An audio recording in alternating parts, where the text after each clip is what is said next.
Go big or go home, baby.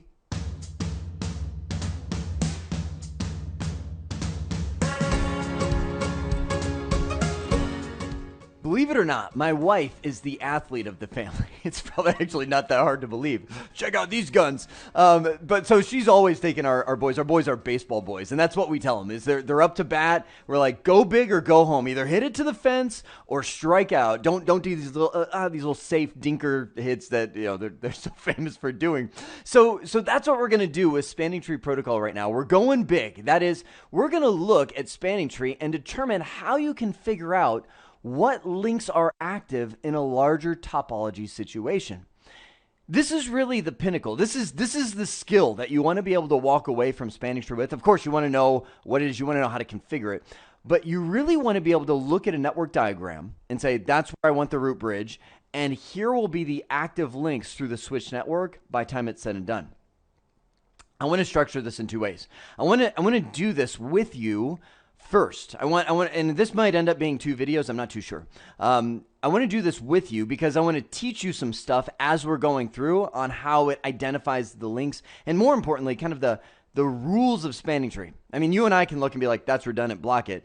But computers aren't that smart. We have to give them rules to follow to say, if this, then that, right? So I want to give you the if-thens of Spanning Tree so you can know how the computers are going to think, how the network switches are going to think as they figure this out. Then the second one, I want you to do, I just want to pause it, let you guys run through it, and then I'll go through and kind of work through it and give you the answer. And I'm hoping by the time we're done, you guys are going to be like, I'm a ninja. So I figured, what better topology to use than the Cisco 3-tier hierarchy, right? So what I'd like to do is just pick a root bridge. Let's just say this guy. He is the root of the network. Why? Because we left everything at default. It just happened to pick that switch over in some remote closet as the root bridge. Okay, so the question is, this is the go big or go home option. The question is, what links are active by time the dust settles and Spanning Tree has done its thing? Well, in order to answer that, we need a little more information on the screen. We need to know the bridge IDs of all these devices. Remember, the bridge ID is when you combine the bridge priority and the bridge MAC address into one, and you have the bridge ID.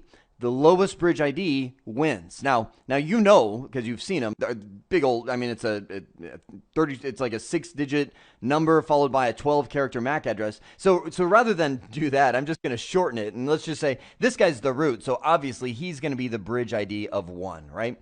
And let's just go crazy. This guy's 2, 3, 4, 5, 6, 7, 8, 9, 10. There we go. So these are the bridge IDs that the switches have, and that then becomes the reason that this guy ended up being elected as the root bridge, is he has the lowest bridge ID, the number 1, right? Okay. What's the first thing that happens? Well, the switches all try and figure out the best way to get to the root bridge. And they do that. Remember the number one reason, number one decision criteria that they do? It's the cost. So again, one more given that I want to put in here is I'm going to assume all links, I'll just put a little asterisk right here, all links are 1 gigabit per second, right? So what that means is they're all going to have the cost of 4. There we go. We probably didn't need to see that many 4s, but I just wanted to draw them in there. So we've got all of these costs, and now what the switches will do is one by one find the best way to get to the root bridge. So this guy's going to look. He's going to be like, oh, okay, I can go this way, and that's a cost of 4, or I could go this way, and that would be a cost of 4 plus 4 plus 4 plus 4 plus 4. I mean, so obviously it's gonna be like yeah, I'm gonna go this way. So that's gonna end up becoming his root port, right? So next switch over, this guy's like, okay, well, obviously this is going to be my root port. It's directly connected, cost of 4. Now this guy right here, he's like, okay, well, I could go this way. It's a cost of 4. So this way is a cost of 8. So he has a decision to make, right? He's like, I could go this way. That'd be 4. So that'd be a cost of 8. I could go this way. That'd be 4. That'd be a cost of 12. So obviously that one is out. So really, I've got 2 paths, and the problem is both of them are equal cost. So I've got to go a little bit beyond the cost into my tiebreaker rules, and I need to rely on the bridge ID. Meaning, since there are two equal cost paths, I could just chew on my tongue, two equal cost paths, I need to use the one that has the lower bridge ID. So I'm looking, it looks like I've got an 8, I've got a 7. Okay, that breaks the tie for me. This one has the lower bridge ID, thus that one will end up being my root port. Same thing here with this switch. It's going to look and it's going to go, okay, I could go this way and it's cost of 8, or I could go that way and a cost of 8. But once again, easy now that we know what the second criteria is, right? It's going to look and it's going to go, well, this way is the higher bridge ID. So I'm going to go this way. This is going to be my root port. Let's do one more, and then I'll fill the rest of these in. Let's go to switch 6 over here. He's going to look. He's going to go, okay, this way is a cost of 8. This way is a cost of 8. Okay, once again, bridge ID is going to break the tie. This guy becomes my root port. So now let me fill in the rest. There we go. I think I got them all. If you see one that I didn't get, just be patient because I'll see it. So that's all of the root ports that help the switches reach the root bridge. And by the way, we just discovered step 1 of the spanning tree process. First thing that's, I guess a little beyond step 1. Step 1 is figure out who the root bridge is. We did that, right? Step 2 is find the best way to get to the root bridge. So I'm gonna write that here as our step 1. So root port, I'm not gonna say election, I'll say determination, right? Determine the root port. What is the best way to get to the root? That's going to be considered your root port. Now, the second rule, and this might be the one that you don't know yet because I haven't talked about it yet. The second rule of spanning tree is light up one designated port per segment. Huh? Let me say it again. Light up, make active one designated port per segment. Now, first thing I want you to catch it. What does that mean? That means each segment. Okay, hang on, Jeremy. Define segment. I'm saying a segment is a link, a connection between two switches. So, if I were to say it, it'd be segment, segment, segment, segment, right? So when I say light up one designated port per segment, that's what I mean. Is that one of the ports on on a side of the segment will become the designated port. So, second question, what's the designated port? I mentioned it earlier in the video. We saw it in one of the show command outputs. I said a designated port is simply a port that is forwarding. And the rules of spanning tree say you will have one of those per segment. Now, third question, why? Like, where's this coming from? Remember, you and I can look at this topology and be like, yeah, that's redundant, block that. Spanning tree can't do that. It's dumb. It's a computer. It's zeros and ones, ons and offs. So you have to come up with rules that these guys can use to figure out which ports are allowed and which ports are blocked. And these are the rules that people created back when they created spanning tree.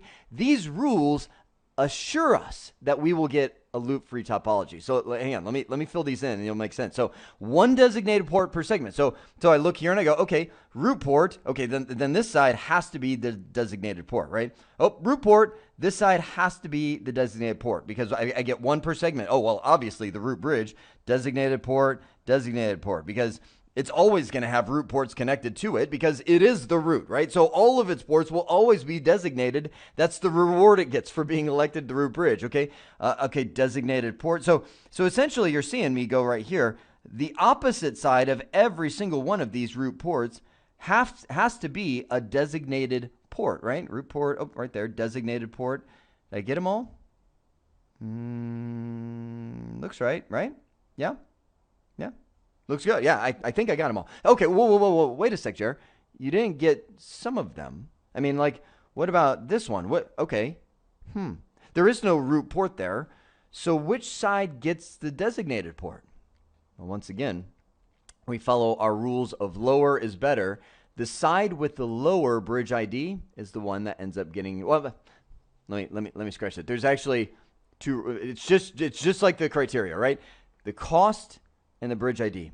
The first decision criteria is it's the one with the lower cost to the root bridge that gets the designated port.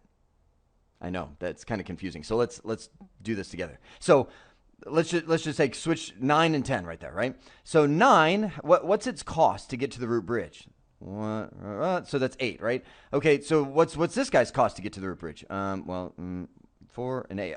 Okay, cost is tied. That's why I kind of just went straight to the bridge ID. The cost is tied between those two, so we have to rely on the bridge ID. Well, who has the lower bridge ID? This guy, right?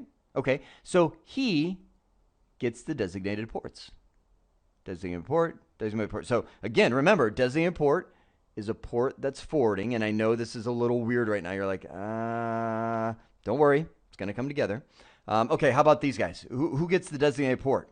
Well, it's this guy because he has the lower cost to the root bridge, right? And he just happens to have the lower bridge ID. So both are true, but remember, it does this in order. So this guy has a cost of 8 to get to the root bridge.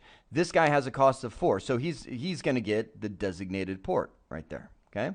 Right here, same story, designated port. Okay, what about the rest of these guys? Now, this is where you really need to know the rules. In this case, this guy has the higher bridge ID, so you might say, well, all these are designated. Whoa, careful. This guy has the lower cost to reach the root bridge. So it doesn't get to that second one, right? It's not going to get to the bridge ID. So he's going to get designated port. Again, remember why? Cost of 4. These guys are all a cost of 8 to get to the root bridge, right? Designated port, DP, right? All of those. Good. Did we get them all?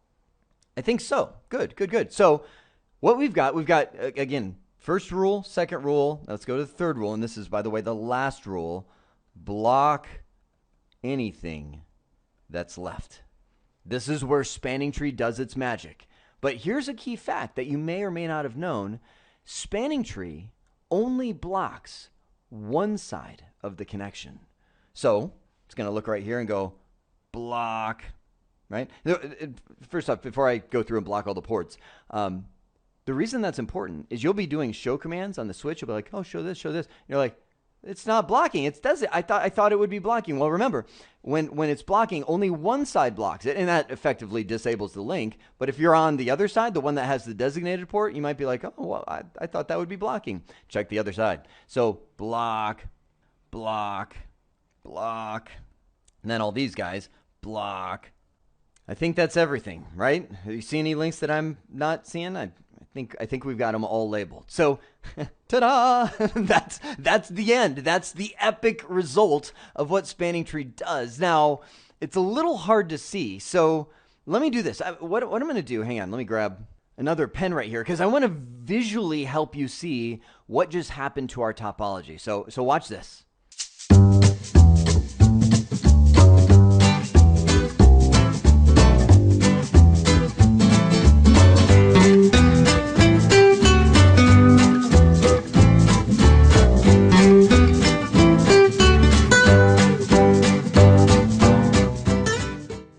Ta-da! What do you think? Kind of ugly, right? It's like, whoa. Well, first off, I want you to get the feel.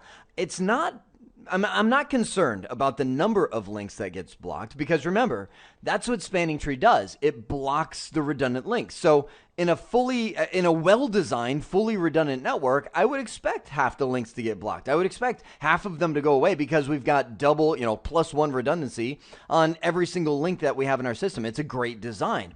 The main concern that I've got as I'm looking around is I'm like, ugh, look at this right here. Hang on, let me grab my pen. Look at this.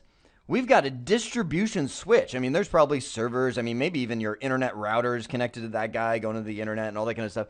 And look at what's happening. Because this guy is way down on the totem pole, we just let this guy in the closet become the root.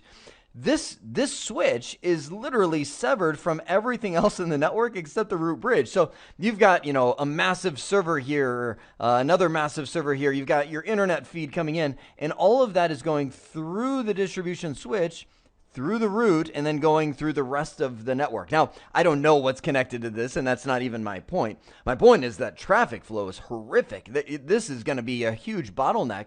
That's why we don't want the closet switch to become the root bridge. Now, this is kind of good. I mean, at least everything is kind of going through that, and that's just our design that saved us. When we designed everything to kind of connect up to the distribution, it just kind of, even though we have a really bad spanning tree design, it ended up choosing this switch as the primary one that everybody's going through just because of how the physical connections are made.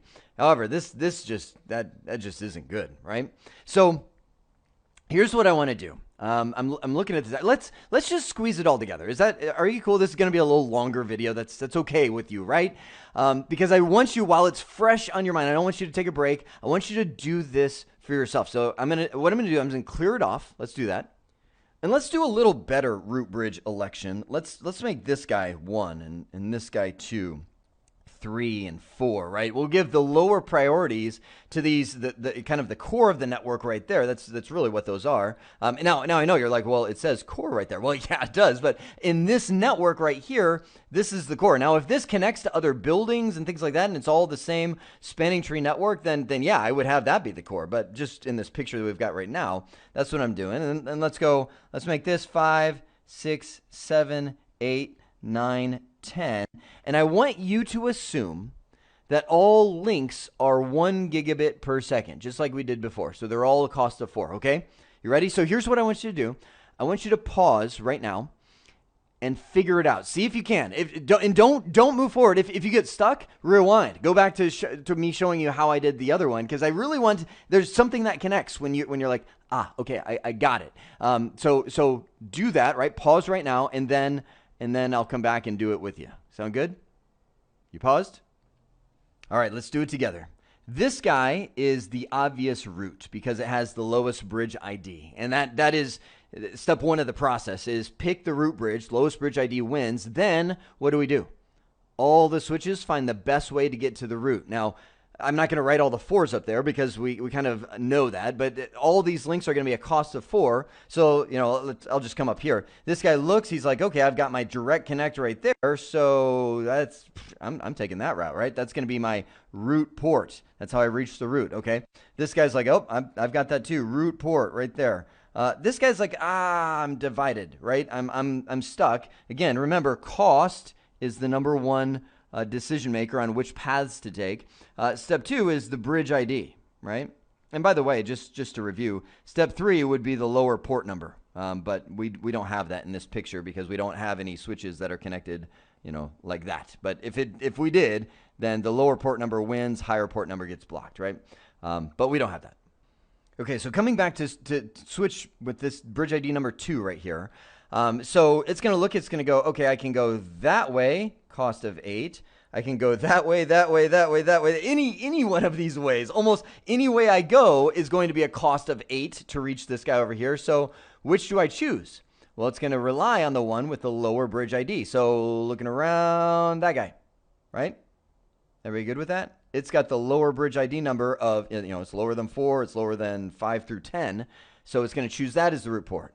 And then same thing with all of these guys. They're going to go, okay, root port, I'm directly connected. Root port, root port. That was easy, all the way across, right? So we've got our root port elected now. And actually, I'm going to change my wording. It's not elected, it's selected, right? Because there's only one election, and that's the root bridge right here. So select the root port, which is the lowest cost, lowest bridge, whichever way. Now we're on to step 2, and this is the weird one. This is the one that loses most people when they first get in there. It says, turn on 1 designated port per segment. Okay, remember, each one of these is a segment, so I'm going to go, and let me use a different color here. We'll use green. We'll go designated port, because I have 1 per segment. Designated port, DP.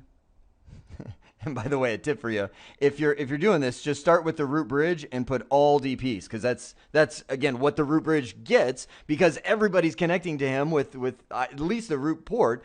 What he gets is all ports will be designated ports, right? So okay, so that's done. Okay, what else do we have? Well, that's it on the root port. So let's look at some of these other links. Okay, so between these two, again, remember, it's the same criteria when you're trying to figure out which one becomes the designated port. We look and we go, okay, well, first off, it's going to be whoever has the lowest cost to the root bridge. So this guy's a cost of 4, that guy's a cost, okay, that's tied. So whoever has the lower bridge ID is the one who wins. So this guy gets the designated port. So between, I forgot to put this one on there. DP, designated port, right? Okay, between these two, who has the lower cost to the root bridge? Well, it's this guy right here, so he gets the designated port. Then all the rest of these, let's see, lower cost to the root bridge. In this case, it's all these switches because they are directly connected to the root bridge. So I know it's like, well, it's the bigger switch. It's the lower bridge ID. Well, none of that matters. The first decision criteria is who has the lower cost to the root bridge. So this guy gets the designated port, done. Designated ports all the way across, right? Now again, remember, it's not that big a deal who has the designated ports because remember, what's going to happen on the other side? Well, that's step 3. The other side will block whatever is left. So I'll go with my pink here. Block. Let me just fill all these in. There we go. There's all of our blocked interfaces. So did you get that? Is that what you got? What I want to do is I want to do the same thing that I did just a moment ago and scribble out the links so you can visually see which ones are really active. And by the way, if you got stuck on that, go back, please. It's again, the 3 rules, and if you can get that every single time, you're golden. So here we go.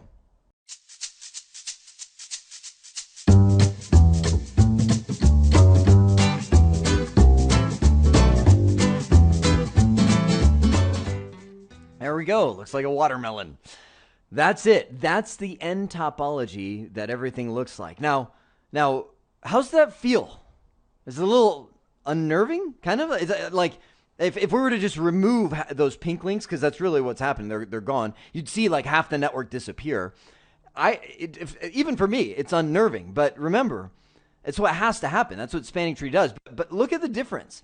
Since we elected, I would say, a better root bridge, right? Better. Let me emphasize that. A better root bridge instead of the little closet switch.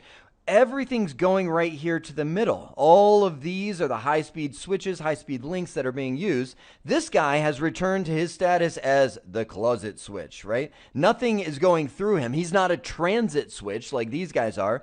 You feel all the traffic kind of going through the core here, going through this major hub of your system. It's just better. It's going to be a more stable, more reliable, more consistent experience for the entire network. Whereas if you're going through the closet switch, this guy gets saturated. And by the way, if that happens, I've seen it happen before, the whole network slows way down, and eventually that guy crashes. He runs out of resources, reboots, a root bridge election happens, you have like a 2-minute outage in the network, and all of a sudden it's like, oh, everything's good again, and then it's like slow, boom, and so you have this recurring outage, and that's because you're swamping your switch over there in the corner. Now we've got everything going in the right direction. By the way, go big or go home. This is probably the most cumulative education lesson on spanning tree. Like this kind of takes all the concepts that we've talked about that's built up to where we are right now and puts it together practically. I would encourage you, watch this a couple times. Then just go find some diagrams, network diagrams. You might even Google, spanning tree topology examples or something like that and see if there's some out there where you can continue to do this. This is one of those skills that you have to do a few times for it to really stick. You've now seen a larger topology and determined in 2 ways how spanning tree chooses the active connections it will use. I hope this has been informative for you, and I'd like to thank you for viewing.